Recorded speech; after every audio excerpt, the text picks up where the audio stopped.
पाहुयात पुढची बातमी। अजित पवार यांच्या निधनानंतर राज्यामध्ये शासकीय दुखवट्याचं वातावरण असतानाच अल्पसंख्याक विभागाकडून 75 शिक्षण संस्थांना घाईघाईनं अल्पसंख्याक दर्जा देण्यात आल्याचा धक्कादायक प्रकार समोर आलाय। विशेष म्हणजे अजित पवार यांच्या अपघाती निधनानंतर अवघ्या काही तासातच ही प्रमाणपत्र देण्यास सुरुवात झाल्याचं उघड झालंय। विशेष म्हणजे पोदारच्या 25 शाळांना तर सेंट झेवियरच्या 5 शाळांना अल्पसंख्याक शाळेचा दर्जा देण्यात आला आहे।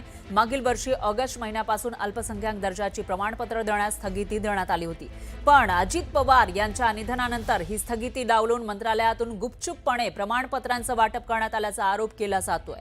धक्कादायक बाब म्हणजे पहिले प्रमाणपत्र 28 जानेवारीला म्हणजे ज्या दिवशी निधन झालेलं होतं अजित पवारांच्या अपघाताच्या दिवशीच दुपारी 3:09 देण्यात आलं होतं सगळ्यात पहिलं प्रमाणपत्र। राज्यात शासकीय दुखवटा सुरू असताना मंत्रालयात ही प्रक्रिया कशी आणि कोणाच्या आदेशाने राबवली गेली असा सवाल उपस्थित होतोय। यामागे मोठा आर्थिक गैरव्यवहार झाल्याचा आरोप युवक काँग्रेसचे सरचिटणीस अक्षय जैन यांनी केलाय।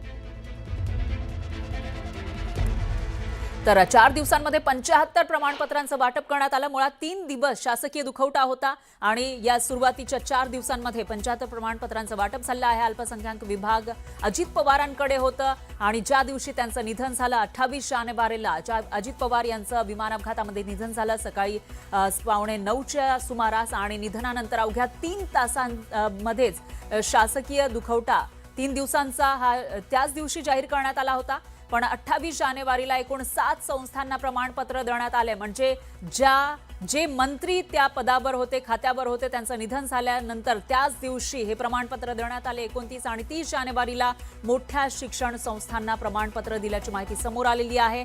रविवारी 1 फेब्रुवारीला कोणतंही प्रमाणपत्र दिलं नाही अशी ही माहिती समोर आली आहे। तर 2 फेब्रुवारीला पुन्हा अनेक शाळांना अल्पसंख्याक दर्जा हे प्रमाणपत्र देण्यात आलेलं आहे। फक्त 4 दिवसांमध्ये तब्बल 75 प्रमाणपत्रांचं वाटप यावेळी करण्यात आलं आणि 75 पैकी 25 शाळा या पोदार इंटरनॅशनल स्कूलच्या असल्याची माहिती सुद्धा समोर आलेली आहे।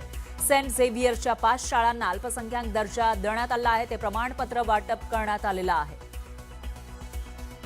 तर शाळांना अल्पसंख्याक दर्जा का पाहिजे असतो ते आपण समजून घेण्याचा प्रयत्न करूयात। अल्पसंख्याक शाळांना आरटी कायदा लागू होत नाही, म्हणजे आरटी अंतर्गत त्यांना इथं प्रवेश द्यावे लागत नाहीत। 25% गरीब विद्यार्थ्यांच्या प्रवेशाचं बंधन या शाळांवर राहत नाही ज्यांच्याकडे हा अल्पसंख्याक दर्जा आहे आणि शिक्षकांसाठी टीईटी परीक्षा सुद्धा बंधनकारक नसते, म्हणजे ज्या शाळांकडे हे प्रमाणपत्र आहे तिथल्या शिक्षकांना टीईटी परीक्षा ही बंधनकारक नसते। आरटीआय कायदा सुद्धा अशा संस्थांना लागू होत नाही, शाळांना लागू होत नाही। शिक्षकांना पदोन्नतीमध्ये विशेष सवलत दिली जाते आणि त्याचबरोबर कोट्यावधी रुपयांच्या देणग्या अनुदान घेण्याची मुभा सुद्धा अशा शाळांना मिळते आणि त्यामुळे अल्पसंख्याक दर्जा हा या शाळांसाठी अतिशय महत्त्वाचा आहे आणि तोच दर्जा अजित पवार यांच्या निधनानंतर अवघ्या 3-4 दिवसांमध्ये अनेक शाळांना देण्यात आला आहे। दरम्यान प्रमाणपत्र प्रकरणावर आता सवाल उपस्थित केले जात आहेत।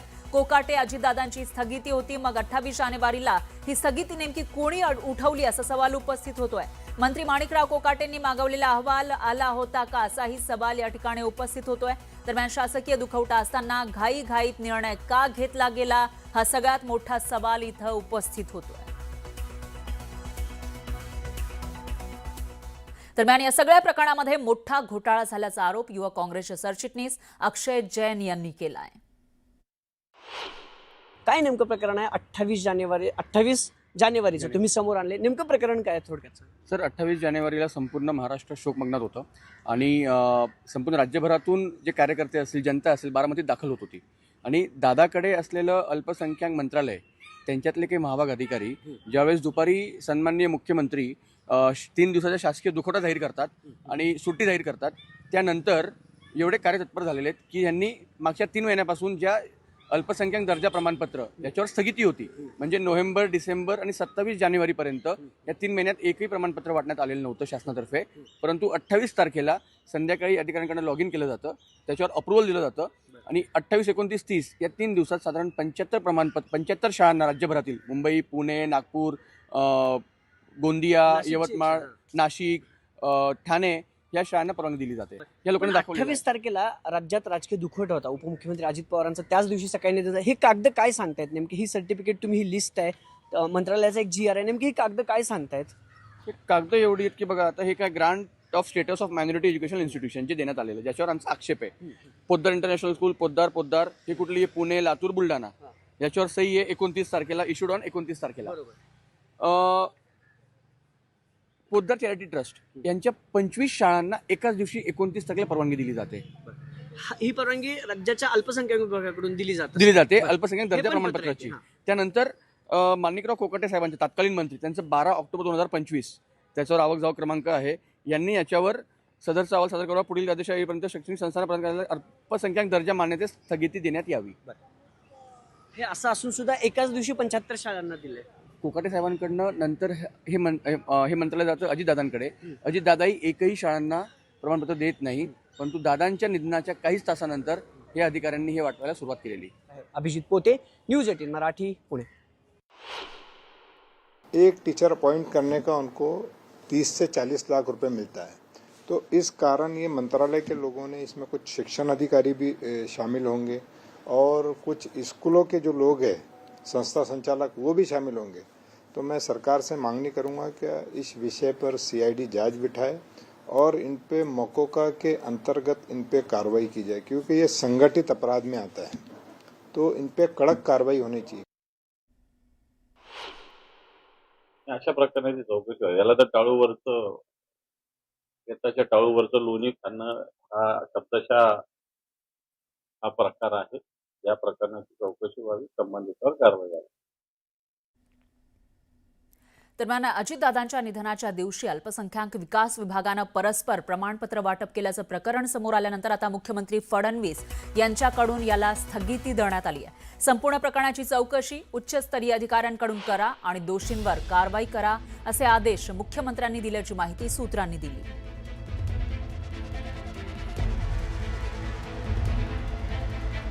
तर राज्यामध्ये शासकीय दुखवटा असताना शाळांना अल्पसंख्याक परवानगी देणं म्हणजे अमानवीय प्रकार असल्याची टीका माजी शिक्षक आमदार नागो गणार यांनी केलेली आहे. याबाबत विशेष SIT नेमून गेल्या 10 ते 15 वर्षात ज्या शाळांना अल्पसंख्याक दर्जा दिला त्यांची चौकशी करायला हवी अशी मागणी सुद्धा गणार यांनी केली आहे.